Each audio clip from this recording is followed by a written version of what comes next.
Pour atteindre ses rêves, il faut s'en donner les moyens. Alors Scorsese ne va pas venir frapper à ma porte tous les matins. C'est ce que mon invité se dit tous les matins pour faire en sorte que ses rêves se réalisent. Alors apparemment, ça fait. Mon invité est aujourd'hui autrice, actrice, chanteuse. Sur quelle époque, mais pas que. Mon invitée, c'est Charlotte Desnos. Bienvenue Charlotte. Merci. Et bonjour. Bonjour, dis donc. Bon, tu es un peu comme à la maison ici. Ah bah oui, je connais bien parce que j'ai travaillé chez BPI France il y a jadis. 2016 et 2017. Voilà, donc tu as fait quelques... J'ai fait quelques bigs, effectivement. Quelques bigs, mais de l'autre côté. De l'autre côté de la barrière, exactement. De l'autre côté de la barrière. Alors là, on va pas parler de ta carrière chez BPI France. Oh, je suis très déçue. Elle fut courte quand même. Hein. Alors Charlotte, comme je te le disais juste avant qu'on parte en live, quand je tombe sur tes chroniques, souvent, j'ai la larme à l'œil parce que ça m'émeut beaucoup. Bien fait pour toi. J'ai les larmes aux yeux, ce choix des mots. Donc je suis vraiment ravie de t'avoir avec nous, d'autant plus qu'on inaugure aujourd'hui un nouveau format dans 40 nuances de Next qui s'appelle 40 nuances de Next et Guest, où on ouvre notre casting à des gens comme toi, des artistes, des sportifs de haut niveau. Parce que t'es sportif de haut niveau, tu ne savais pas. Très haut niveau, j'ai fait beaucoup de jump squats. Voilà, et nous allons en parler juste après le jingle. Feuille blanche.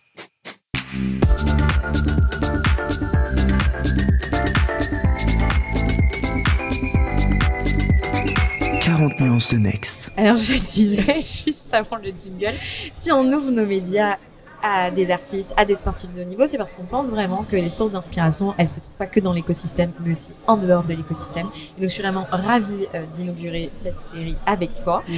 Charlotte, quand on fait un job comme le tien, la créativité, elle est au cœur du système. Ouais. Et en tant qu'entrepreneur, on doit aussi être créatif. Tout à l'heure, à ta place, il y avait Alain Veil.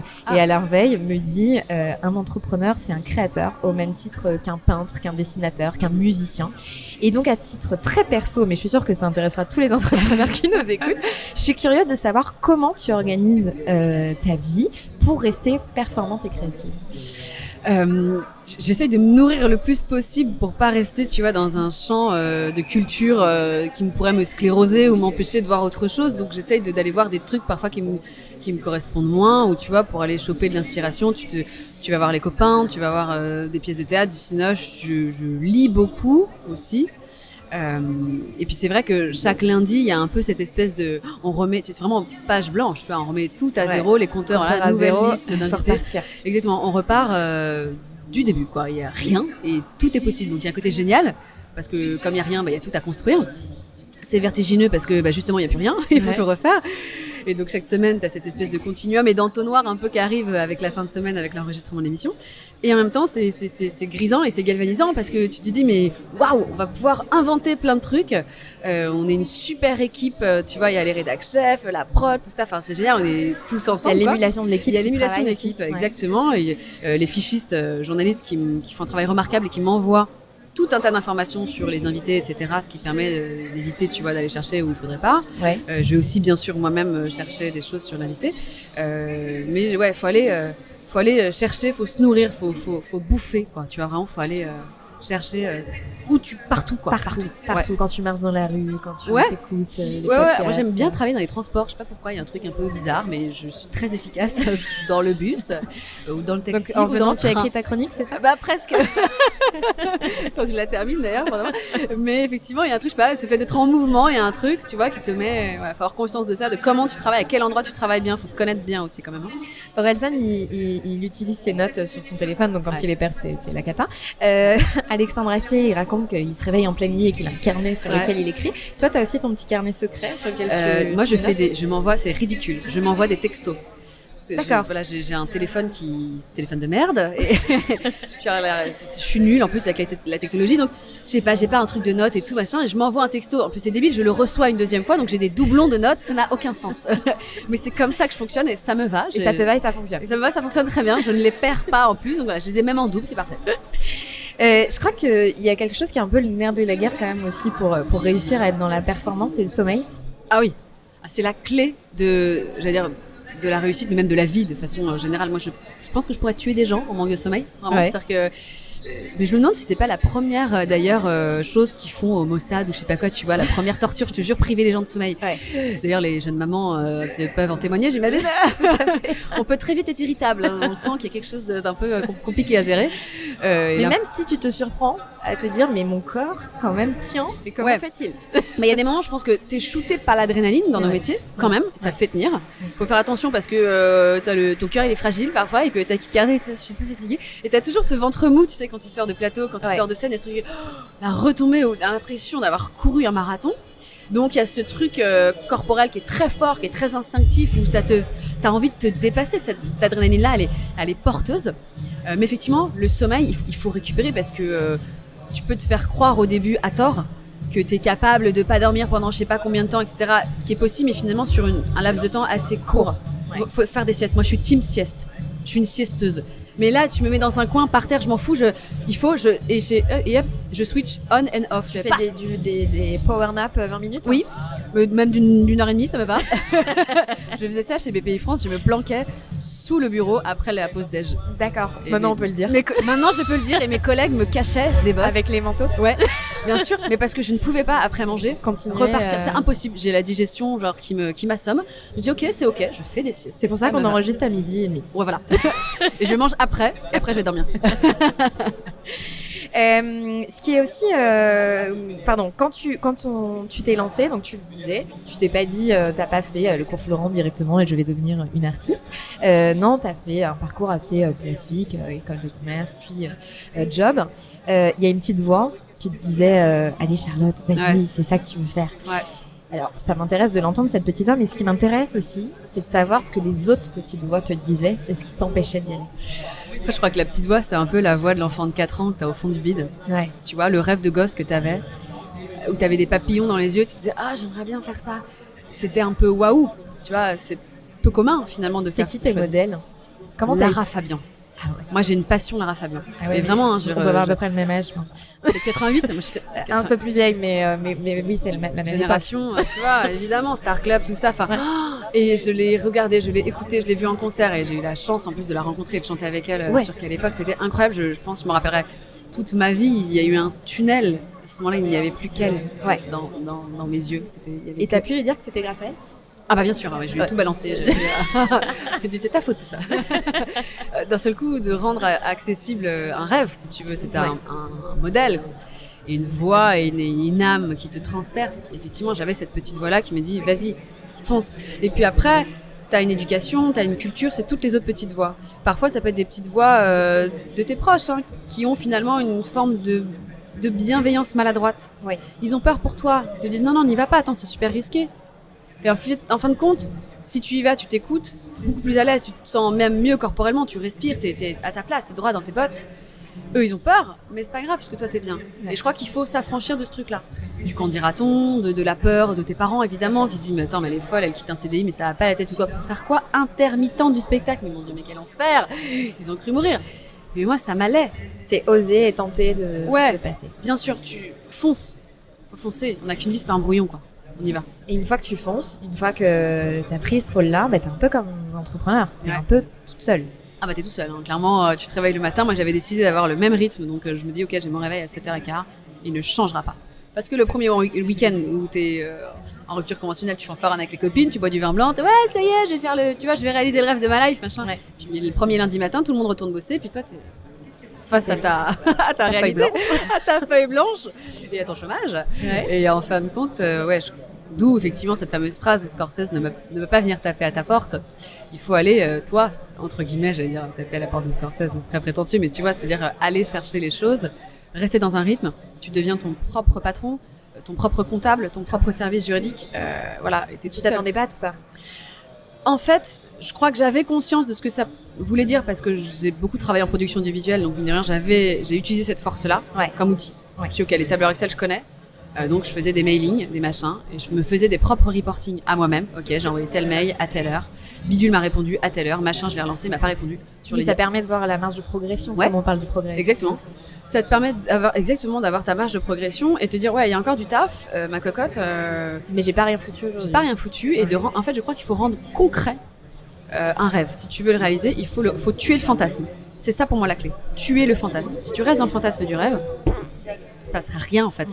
Parce que mais tu peux, c'est cool et ça restera un loisir et c'est ok. Mais si réellement c'est un truc que tu as au fond de ta petite voix, de dire je veux réaliser ce rêve-là comme une espèce d'acharné, il faut rentrer dans le concret et tuer le fantasme.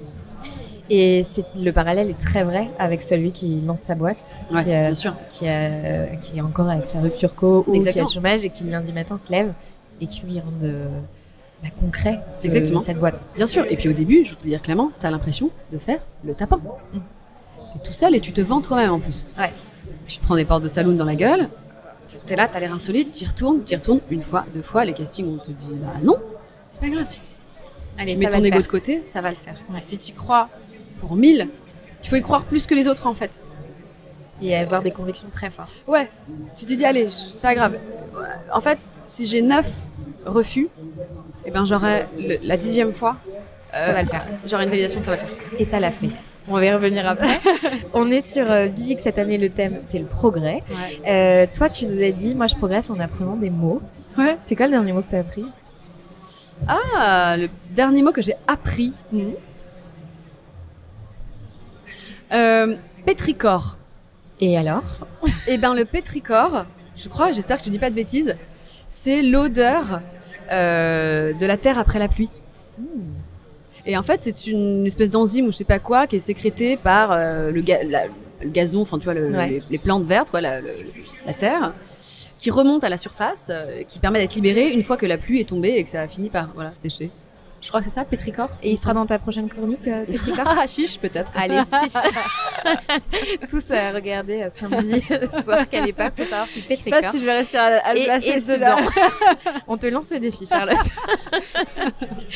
Cet amour des mots, en tout cas, nous, chez Feuille Blanche, c'est comme ça qu'on le voit, cet amour des mots, il permet la nuance. Ouais. Quand on est un média, quand on est artiste, on est là pour donner des émotions, faire passer des messages, mais pas imposer des idées. Ouais. Toi, la nuance, elle est chère à ton cœur?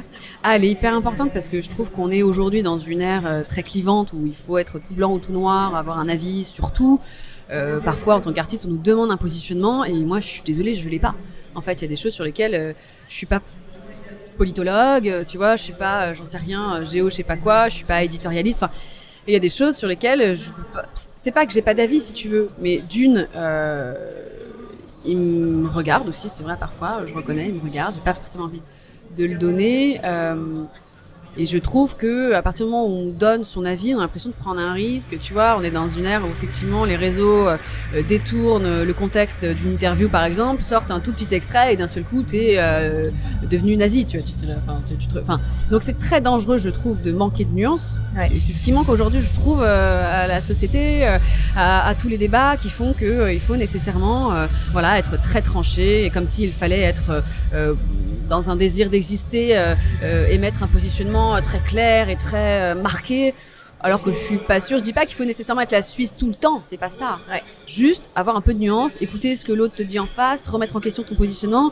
Ouais, parfois ça permet de faire un pas de côté et voir les choses un peu différemment. Exactement. Dans ce que tu disais, les gens te regardent, t'es mis en avant, t'es au premier plan.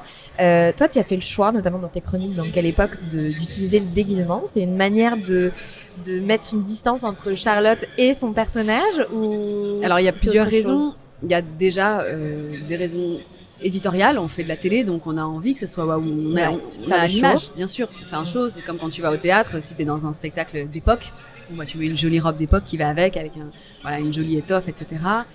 Effectivement, la notion de déguisement, de costume, il est chouette parce que tu revêts un habit qui te permet de raconter quelque chose dans un univers, dans un décor qui est en lien avec le personnage, en lien avec l'invité. Bien sûr, ça te permet de... Tu te caches pas finalement parce que t'es quand même très exposé. C'est quand même toi. C'est quand même toi, hein, on le sait, on n'est pas complètement con. Mais oui, c'est vrai que t'as une posture qui peut être un peu en décalage. Tu peux parfois te permettre plus de choses, je crois, dans certains personnages, ouais, bien sûr. Tu nous as parlé de Lara Fabian tout à l'heure, qui a dû être The rencontre pour toi. Il y a quelques jours, tu étais sur la scène de l'Olympia. Avec Patou. Avec grosse rencontre aussi. Grosse rencontre. Incroyable. Tu as chanté. Ouais. C'était aussi un de tes rêves de petite fille de 4 ans. De chanter à l'Olympia ? Ouais. Ah bah évidemment, c'est-à-dire que j'ai chanté au Zénith avec Patrick Fiori qui m'a d'une générosité incroyable invité sur scène avec lui. au mois d'avril. Et là, c'est l'inverse pour la petite blague. Je dis, Opa, tu viens chanter avec moi l'Olympia. Il y avait un concert phénoménal qui s'appelle Invincible Ensemble, qui a été mis en place par Nicolas Santiveil pour en partie Olivier Goy, pour lutter contre la maladie de Charcot et lever des fonds pour la recherche. C'était incroyable, il y avait une espèce de générosité et un élan et un engouement. Il y avait un line-up de dingue, il y avait Zao Sagazan, Eddie de Preto et j'en passe, tu vois.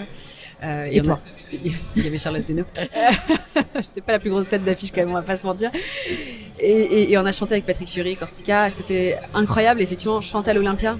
Waouh, bien sûr, waouh. Génial. Parce que ça a le mythique, parce que cause hyper noble, parce que entraide, parce que générosité, et ça c'était très très fort. Il y avait une émotion, on le sentait, c'était palpable, c'était un public extrêmement réceptif. Ouais. Et ça, en fait, c'est instantané, la relation avec le public. Ce que t'as pas en télé, parce que bien sûr qu'il y a un public qui est génial et qui répond, etc. Mais tu fais de la télé. Tu fais de la télé, c'est tout à fait différent, et j'adore faire de la télé, attention qu'on se le dise. Vraiment, l'exercice n'a rien à voir. C'est-à-dire que tu as une instantanéité dans la scène qui est inégalable. C'est-à-dire d'un seul coup, moi je me souviens quand j'ai fait du coup avec Patrick Fiori le Zénith, tu te prends 8000 personnes dans la tronche et tout autant d'amour.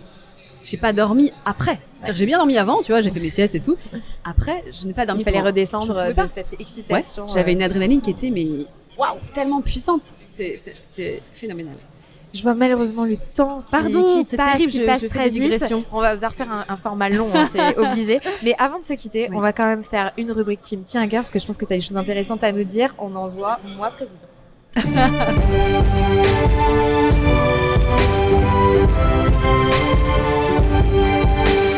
Parce que c'est notre projet. J'adore. Charlotte, si demain Oui. Tu étais présidente de la République, Génial. quelle serait la première mesure que tu prendrais et pourquoi ? La première mesure, peut-être pour l'école, je crois que je ferais des trucs un peu différemment. Il y a peut-être des matières que je rendrais obligatoires. Je m'inspirerais peut-être des pays du Nord. Tu vois, je trouve qu'ils ont des trucs un peu... Ils passent beaucoup de temps dehors. Oui. Je trouve qu'on passe beaucoup trop de temps, le cul vissé sur une chaise, à un âge où en fait on a besoin de se dépenser et où pour que le cerveau fonctionne bien, d'ailleurs c'est prouvé, on a besoin de bouger, d'être, tu vois, tu peux pas passer toute la journée ton temps à dire à un gamin assieds-toi, tiens-toi bien, mais putain il est à un âge où en fait il faut qu'il bouge, il faut qu'il se dépense. Et je crois qu'il y a un truc là-dessus. Je me dirais allez, on fait l'école dehors, ou je sais pas, j'inventerai un truc un peu fou. Bon, l'école dehors et avec un peu de sieste. Ouais. Surtout des siestes. Charlotte, mille merci d'être Merci passée sur le beaucoup à toi. plateau Merci de m'avoir reçue. aujourd'hui. Et vous continuez de nous suivre et surtout abonnez-vous à la chaîne Feuille Blanche Média pour manquer aucun des épisodes inspirants avec des entrepreneurs, des artistes et des sportifs. À bientôt. Abonnez-vous. Feuille blanche.